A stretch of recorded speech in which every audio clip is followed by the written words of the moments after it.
सारिका दुपारची झोपली होती आणि तेवढ्यात तिचा फोन वाजला. तिच्या नवऱ्याने तिला फोन केला होता. तो म्हणाला, माझ्या मित्राने संध्याकाळी सिनेमाला जायचा प्लॅन बनवलाय. तू संध्याकाळी आवरून बस. बाबांना विचार की रात्री ते काय खाणार आहेत आणि तसा त्यांच्यासाठी स्वयंपाक करून ठेव. हे ऐकून सारिका खुश झाली. ती संध्याकाळी तिच्या सासऱ्यांच्या खोलीत गेली आणि त्यांना म्हणाली की पप्पा यांनी संध्याकाळी सिनेमाला जायचं ठरवलं आहे, तर मग मला सांगा की मी तुमच्यासाठी काय बनवू. तिचे सासरे म्हणाले, हे बघ सुनबाई, माझ्यासाठी 2 चपाती आणि कुठलीही पातळ भाजी बनव. मी काय तेवढ्यात भागवून घेईन. सारिका लगेच किचनमध्ये गेली आणि तिने पटकन 2 चपाती आणि फ्लॉवरची पातळ भाजी बनवली. तेवढ्यात कमला संध्याकाळची कामं करायला आली होती. तिला सारिकाने सांगितलं की मी संध्याकाळी सिनेमा बघायला जाणार आहे. तुझी कामं झाल्यावर घरी जाताना आठवणीने पप्पांना जेवण वाढून दे. तिने होकारार्थी मान हलवली आणि मग सारिका तिची आवरावरी करायला तिच्या खोलीत गेली. तिने लाल रंगाची साडी नेसली, त्यावर मॅचिंग बांगड्या आणि लिपस्टिक लावली. तिला जास्त मेकअप आवडत नव्हता, म्हणून मग तिने डोळ्यात थोडं काजळ लावलं. तिने छोटीशी टिकली लावली आणि तिची पर्स उचलून ती तिच्या खोलीतून निघाली. ती तिच्या सासऱ्यांच्या खोलीत गेली आणि म्हणाली, पप्पा जेवणाच्या आधीच्या गोळ्या आठवणीने घ्या. थोड्या वेळात कमला तुम्हाला जेवण देईल. मी जात आहे. आम्ही लवकरच येऊ. सासऱ्यांनी गोळ्या खाल्ल्या आणि त्या आरामात TV बघत बसले. त्यानंतर सारिकाने कमलाला निरोप दिला आणि ती गेली. ती थेट दिनेशच्या ऑफिसच्या बाहेर पोहोचली. दिनेशच्या मित्राची बायको पण ऑफिसच्या बाहेर उभी होती. त्या दोघी मग एकमेकांशी गप्पा मारत उभ्या राहिल्या. दिनेशचं ऑफिस सुटल्यावर तो त्याच्या मित्रासोबत बाहेर आला. ते दोघे आपल्या आपल्या बायकोला घेऊन बाईकवरून सिनेमाला गेले. जाता जाता त्यांनी वाटेतच समोसे आणि कचोरी पार्सल घेतले होते. सिनेमा बघता बघता त्यांनी कचोरी आणि समोसे खाल्ले. सिनेमा संपल्यावर ते सगळेजण बाहेर आले. त्यांनी जवळच्या एका हॉटेलमध्ये जाऊन मस्त चायनीज खाल्लं. मग त्यानंतर ते सगळे आपल्या आपल्या घरी निघाले. ते दोघे नवरा बायको अगदी आनंदाने घरात आले तर समोरच हॉलमध्ये दिनेशचे बाबा सोफ्यावर बसले होते. ते म्हणाले, आलात का तुम्ही दोघे? मी केव्हापासून तुमचीच वाट बघत बसलो होतो. दिनेश म्हणाला, अहो पप्पा, तुम्ही आमची वाट कशाला बघत बसला? झोपायचं होतं ना. त्याचे बाबा म्हणाले, अरे बाळा, असा कसा मी उपाशी पोटी झोपेन? सुनबाई तर माझ्यासाठी जेवणसुद्धा बनवून गेली नव्हती. नाहीतर मी कधीच जेवण करून झोपलो असतो. म्हणून तर मी केव्हापासून वाट बघतोय तुमची की तुम्ही याल आणि एकतर बाहेरून माझ्यासाठी काहीतरी आणलं असेल, नाहीतर सुनबाई आल्यावर माझ्यासाठी काहीतरी जेवण बनवेल.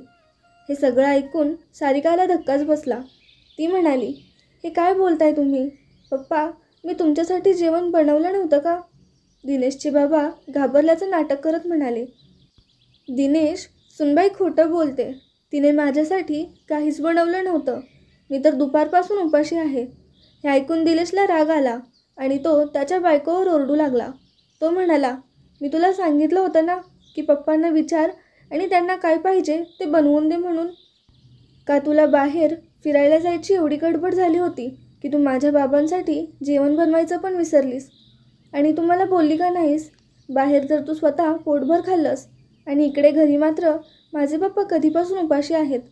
आपल्या सासऱ्यांचं खोटं बोलणं ऐकून सारिका रडू लागली. मग दिनेश किचनमध्ये गेला. तो बडबडू लागला, तुला काय वाटलं की तू माझ्या पप्पांना काही बनवून नाही दिलंस तर मी त्यांच्यासाठी काही बनवू शकत नाही का? तो रागात किचनमध्ये तर आला होता, पण आता त्याला प्रश्न पडला होता की तो त्याच्या वडिलांसाठी काय बनवणार. तेवढ्यात त्याचे वडील किचनमध्ये आले आणि म्हणाले, दिनेश ऐक, आता एवढ्या उशिरा तू माझ्यासाठी काय बनवणार?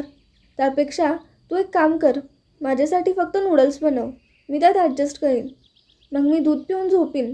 दिनेश विचार करू लागला की मी यापेक्षा वेगळं तरी काय करू शकतो. त्याने लगेच त्याच्या वडिलांसाठी नूडल्स बनवले. आता त्याला तरी काय माहीत होतं की त्याच्या वडिलांचं पोट आधीच गच्च होतं आणि ते तर खोटं बोलत होते. मुलगा आणि सुनेला एकत्र आनंदात बघून न जाणे त्यांच्या मनात त्या दोघांबद्दल एवढी कडू भावना का जागी झाली होती की त्यांच्या आनंदाला ब्रेक लावण्यासाठी ते एवढं मोठं खोटं बोलले होते. दिनेशने त्यांना नूडल्स बनवून दिले होते. त्याचा सगळा मूड खराब झाला होता. इकडे सारिका एकटीच रडत होती आणि विचार करत होती की दिनेशला त्याच्या वडिलांवरच कसा एवढा विश्वास होता? त्याला असं का वाटत होतं की मी माझ्या सासऱ्यांना उपाशी ठेवून स्वतः एन्जॉय करायला जाईन? एवढ्या वर्षात त्यांनी मला हेच ओळखलं का? ती हुंदके देत देत रडत होती. बराच वेळ रडून झाल्यावर ती विचार करू लागली की कुठलाच मुलगा आपल्या वडिलांना खोटं नाही ठरवू शकत. मग तो त्याच्या बायकोवरच संशय घेणार ना? मग दिनेशला कमीत कमी एवढा तरी विचार करायला पाहिजे होता की त्याची बायको एवढ्या खालच्या स्तरावर तर जाऊ शकत नाही की आपल्याच सासऱ्याला घरी उपाशी ठेवून स्वतः बाहेर सिनेमा बघायला आणि एन्जॉय करायला जाईल. असो, तिने कमलाला तिच्या सासऱ्यांना जेवण द्यायला सांगितलं होतं. म्हणून मग तिने ठरवलं की दुसऱ्या दिवशी सकाळी कमलाला समोर उभी करून दिनेशला सांगेल की तिने त्याच्या वडिलांसाठी जेवण बनवून ठेवलं होतं की नाही ते. सारिकाला तिच्या सासऱ्यांचं वागणं देखील विचित्र वाटत होतं. ती विचार करू लागली की आजपर्यंत तर सासरे लहान सहान गोष्टीत खोटं बोलत असायचे आणि ते खोटं सापडायचं देखील, तरी पण मी त्यांना काही बोलत नव्हते. पण आज तर त्यांनी थेट माझ्यावरच आरोप केलाय की मी त्यांच्यासाठी जेवण बनवलंच नाही. तिला खूप वाईट वाटलं होतं. तिचे सासरे तर खोटं बोलले होतेच, पण तिचा नवरा देखील तिच्या बोलण्यावर विश्वास ठेवत नव्हता. असंच रडत रडत तिला कधी झोप लागली तिला समजलंच नाही. दुसऱ्या दिवशी सकाळी ती उठली तर दिनेशचा मूड अजून देखील खराबच होता. त्याने तिच्याकडे बघितलं देखील नाही. सारिकाने पण ठरवलं होतं की आज ती स्वतःला खरं सिद्ध केल्यावरच त्याच्याशी बोलेल. मग ती फ्रेश झाली आणि किचनमध्ये जाऊन चहा नाश्त्याची सोय करू लागली. थोड्या वेळानंतर कमला घरात आली.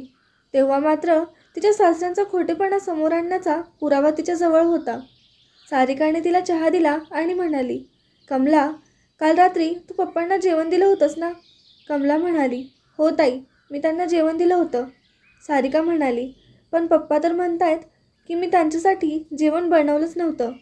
तू दिनेशला सांगशील का की तू त्यांना जेवण दिलं होतंस ते?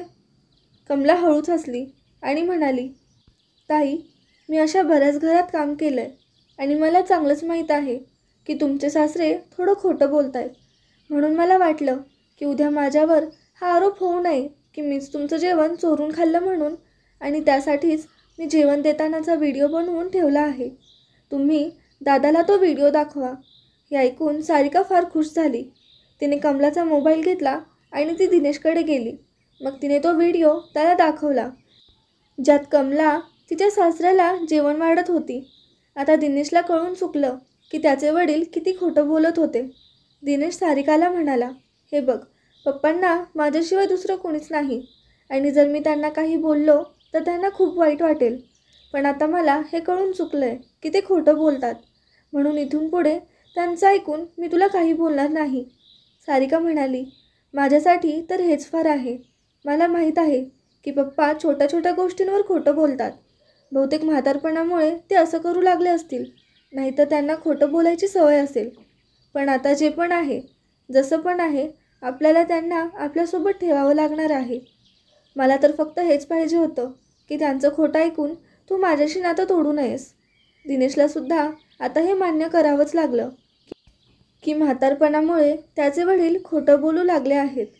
खरं तर अशी बरीचशी माणसं असतात ज्यांच्या डोक्यावर परिणाम होतो तेव्हा ते खोटं बोलायला लागतात. आता जे काही आहे आणि जसं काही आहे, दिनेशला आता हे सहन करावंच लागणार होतं, कारण तो आपल्या बाबांना सोडू तर शकत नव्हता. म्हणून आता त्याने समजदारपणे वागायचं ठरवलं होतं. आता तो त्याच्या वडिलांच्या खोट्या आरोपावर त्याच्या बायकोला अजिबात रागवत नव्हता. कधी कधी म्हातारी माणसं म्हातारपणामुळे खोटं बोलायला लागतात. अशा वेळी त्यांच्या बोलण्यावर जास्त लक्ष न देता आपलं कर्तव्य पार पाडत राहिलं पाहिजे. अशा माणसाशी वाद घालण्याऐवजी, त्यांना खोटं ठरवत बसण्याऐवजी घरात शांतता कशी राहील हे बघितलं पाहिजे.